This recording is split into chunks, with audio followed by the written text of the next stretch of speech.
This is Captain Chris Myers of Central Florida Sight Fishing Charters, and today we're going to talk about the differences between braided fishing line and monofilament.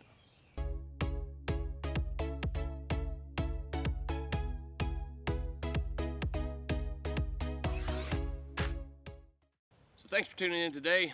A few years ago I did a video on what was better, braid or mono.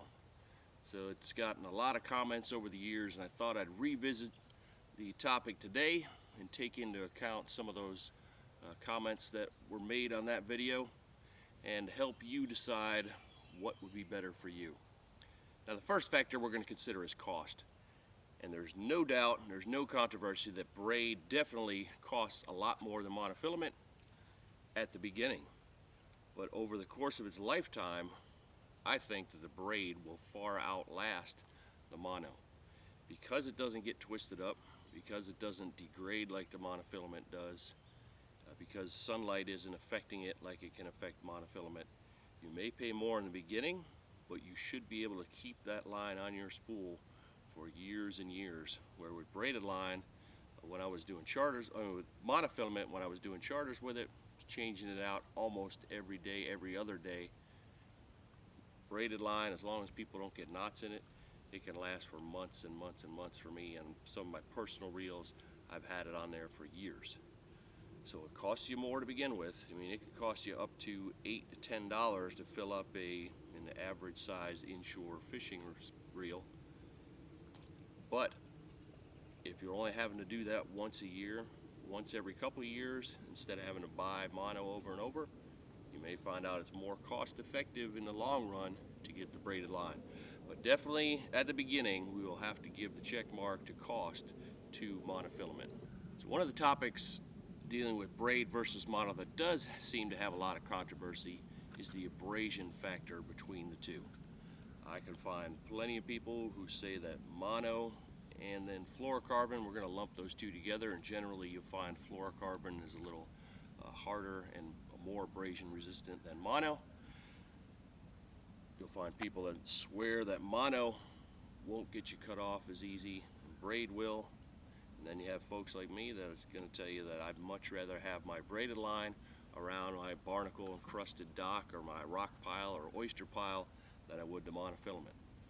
So in that category, I think you're just going to have to make that decision for yourself. I'm only going to give you my opinion. I've spent plenty of time fishing around bridge pilings, dock pilings, and oyster bars for large fish, big snook and big tarpon, all kinds of other saltwater fish that pull extremely hard. If you haven't ever been around barnacles, they're extremely sharp and they cut line very easy. I've had times where I've gotten cut off like it was a hot knife through butter, and other times where I could not believe it wrapped around all those barnacles and didn't cut me off. The other advantages that I think the braid has far outweigh that. Even if it was more abrasion resistant for the monofilament, I would still go with the braid for other reasons. But in my opinion, the braid is going to be more abrasion resistant. A simple test is take your regular pair of nail clippers, clips right through your mono, try to clip it through this braid. You're going to have a heck of a time getting through it. So if it cut so easy, you wouldn't need a special tool to cut the braid. It would cut just as easy as monofilament cuts. So I'm going to give the check mark for abrasion resistance to the braid, but you're going to find plenty of other people who are going to disagree with me on that fact. So a huge difference between the braid and the mono is the stretch factor. And there's not going to be any controversy that that monofilament stretches far more than the braided line. Braid doesn't have zero stretch, but it's nearly zero stretch, and you really won't be able to tell it's stretching at all.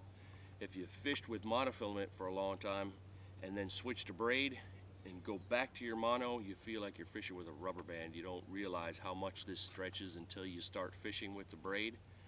And there can be good and bad with the stretch. For hook setting power, if I'm just doing normal casting and retrieving and I want to set the hook, there can be 5 feet of stretch in my line. If that fish is 50 feet away, when I go to set the hook, it means I got to make a big, long hook set. With the braided line with very little stretch, the second I start pulling, it sets that hook. That can be a disadvantage if I'm doing something like trolling offshore or trolling in a lake, and I need that stretch when those fish hit really hard, and I want that stretch to overcome the initial shock of a hit by a big fish moving fast. There's definitely times where I want that stretch from the monofilament. But if you're looking for more sensitivity, better hook setting power on a lot of casting and inshore fishing situations, you'll be amazed at the difference once you switch over to the braid, how much better you can feel every little nibble, how much better you can feel your lure working, and how much easier it is to set the hook with the braided line. So one of the reasons I find that most people try braid, get mad at it, go back to monofilament is the wind knot topic. So wind knots are just a name for knots that we get when multiple wraps. So if this is my spool on top of my reel, when instead of one wrap coming off at a time, when multiple wraps jump off at once and they create a nice big knot up here. Sometimes you can pick them out, and sometimes you have to cut off $5 worth of line and throw it away, and then there isn't enough line left on your spool. We call those $5 knots. If you get a couple of those and you start having to throw away this expensive braid, you're going to say, I hate this stuff, it gets wind knots, going back to the mono. But the knots only occur by angler error. If we reel this stuff up on this spool loose, and we don't make sure that the wraps on here are tight, and that we're keeping tension between our lure and the reel, a bunch of them can jump off. If we keep it tight, that doesn't happen.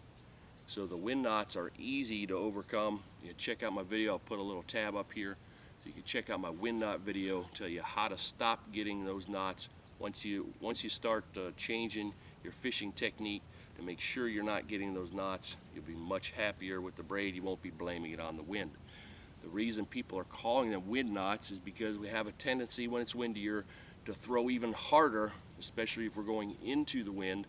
If you're throwing harder and the wraps are on here looser, there's easier chance for those to jump off and make that big wind knot. But I've seen plenty of people get the wind knot when it's been dead calm. So I know for sure the wind doesn't tie the knot in the line. It's by something that anglers are doing, and it's really easy to overcome. So another topic of controversy is, will this braided line put grooves in the guides of my rods? I did a video a while back where I took a bunch of my rods, did close-up shots of all the guides. I've used nothing but braid, caught some gigantic fish, I mean fish approaching 100 pounds on rods with braided line. I also have rods that are ultralight, crappie rods, paid $20 for them, use nothing but braid. We've caught 10-pound fish on these little 5-foot rods. Don't have any grooves on any rod I have ever owned. That being said, enough people have said it that I'm sure that people have found grooves in some of their guides. In my experience, it has never happened. I got dozens of rods and I have never once seen a groove in my rod guides. And today's manufacturers know that a lot of people are using braid, and they're accounting for that fact. So if that's your concern, if that's holding you back from using the braid, I would not be worried about that. It has never happened on any rod that I own. Another difference between braid and mono is the sound that it makes going through your guides. And some people just don't care for the sound that it makes. And you'll notice a big difference between the braid, which is coarse, compared to the monofilament, which is extremely slick. Even though some of these braids have a coating on them and they feel real smooth, as they go through your guides, they're definitely going to make a noise that you're not going to be used to if you've been fishing with monofilament or fluorocarbon. But I think once you catch a couple of fish on it and you hear the drag sound with that sound of that line going through your guides, it makes it even more exciting and fun. Maybe I'll put a little clip in here of what that sounds like.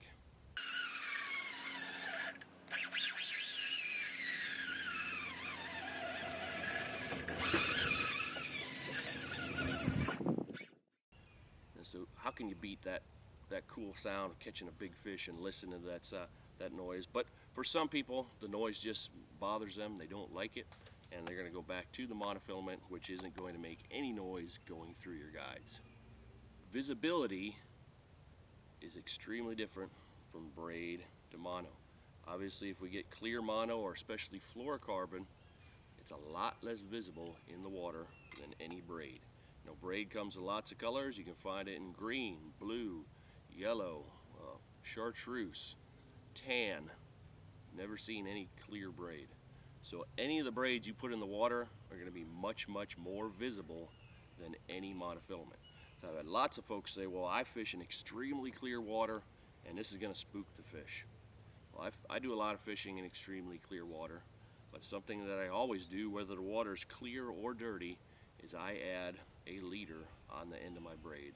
And it only needs to be a couple of feet long, but I always put a leader. If I'm fishing in super clear water, I'll go with fluorocarbon leader.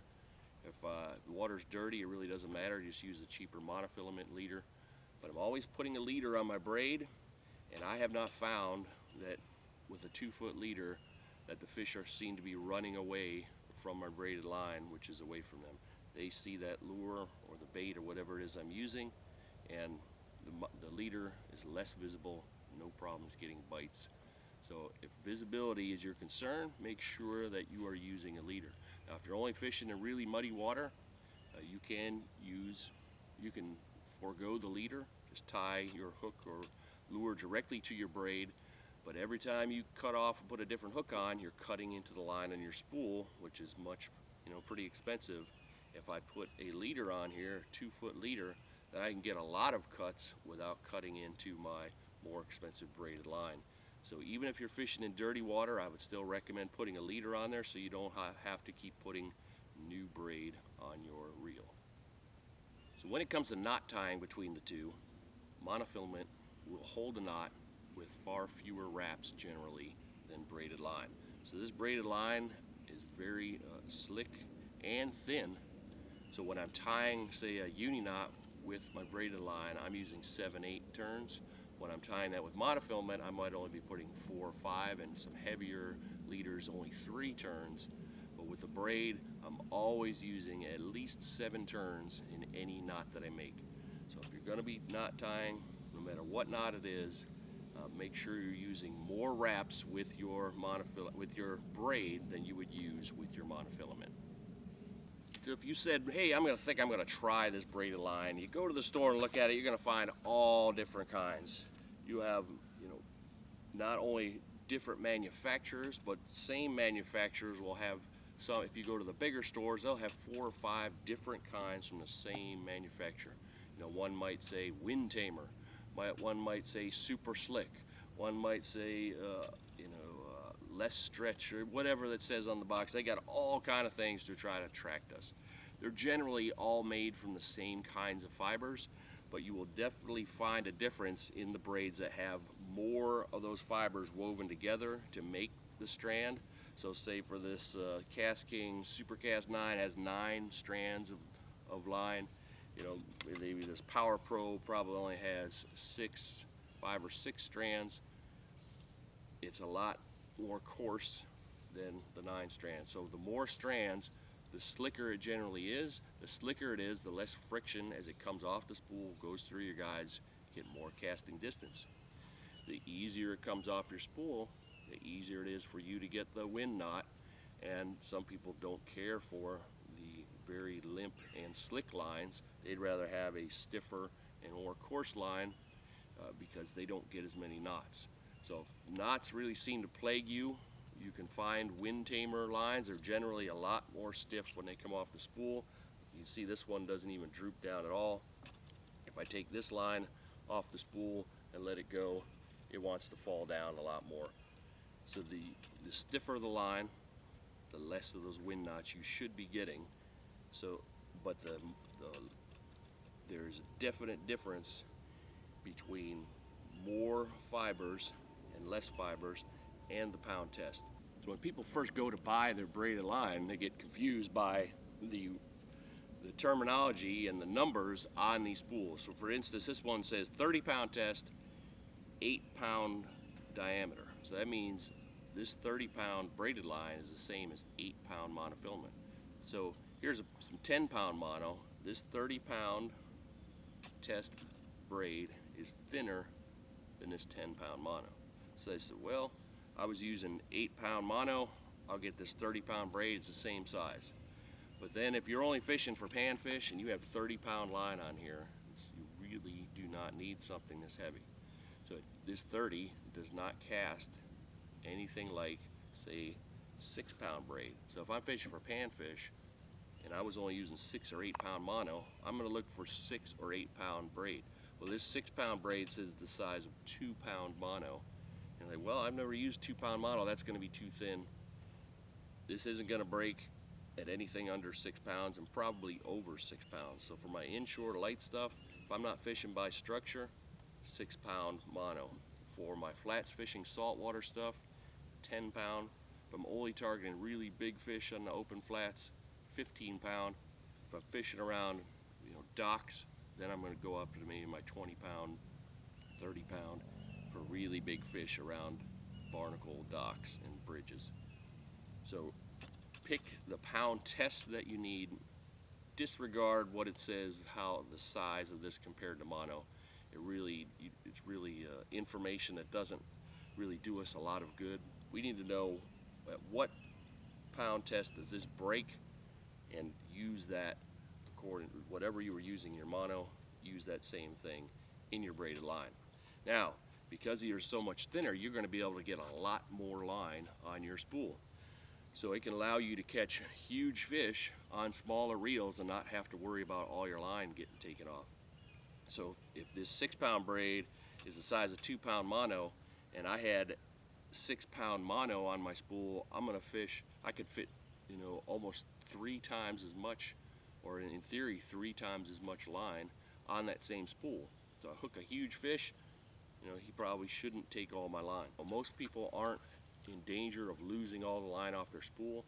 You can fill it up 1/3 of the way with mono, tie a double union knot to them, fill the rest up with braid.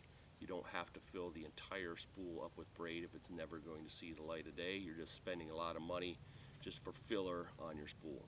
So if you're only catching small fish and you're not going to need a ton of braid, you can put some mono on, put some braid on. But because it lasts so long, on my small reels, I just fill the whole thing up with braid. And eventually, if the first couple 100 feet or 100 feet of that wear out, tie it on a tree, walk around the house, put the line on backwards, and I got fresh line that's never seen the light of day on my reel. It's out at the fishing end, and the old stuff's buried down inside where it's never going to see the sun again, so I don't have to worry about it. Another question is, can you put this braided line on your bait casters? And short answer is yes. Should you do it? I'm definitely not going to be the expert to answer that question because I don't use bait casters. I have no use for a bait caster, and I don't want to tell someone to put braid line in there and they find out they're getting constant knots and backlashes and losing their money. So you might want to check out some other videos if you're a bait cast user. This is primarily designed at the spinning reel person, but you can put it on a bait caster. But I'll recommend you do some more research before you decide to do that. So braid versus mono, which is the best one, which is the way to go? My opinion, hands down, it's the braided line. I'm going to get lots of comments. I did the last time telling me I don't know what I'm talking about. Braid is horrible. Never use it. Some people say, well, it's okay for some things, and and that's what I've tried to say. It's okay. Mono's okay for some things. Overall, I'm going to tell you, if you haven't used braid, you don't know what you're missing. You definitely need to at least try it. Maybe it doesn't work for everybody. I don't get paid. I don't get free braid. I don't get paid by any of these manufacturers to tell you how great their stuff is.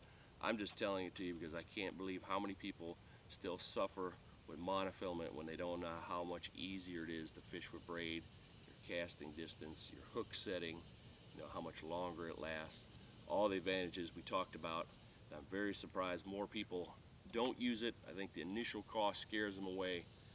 Buy you a spool, put it on, give it a try. I think you'll be really happy that you did. So I hope you enjoyed today's overview of braid versus mono. I tried to give you my opinion on what I think, and maybe that helps you make your decision. I got lots of other videos on my channel. I encourage you to check them out. If you got any ideas on videos you'd like to see, give me a comment or shoot me a message. Let me know what you'd like to hear about. And if you're going to be in Florida, come and see me. We'll go on a fishing charter. But for Central Florida Sight Fishing Charters, has been Captain Chris Myers. Thanks again. Until next time.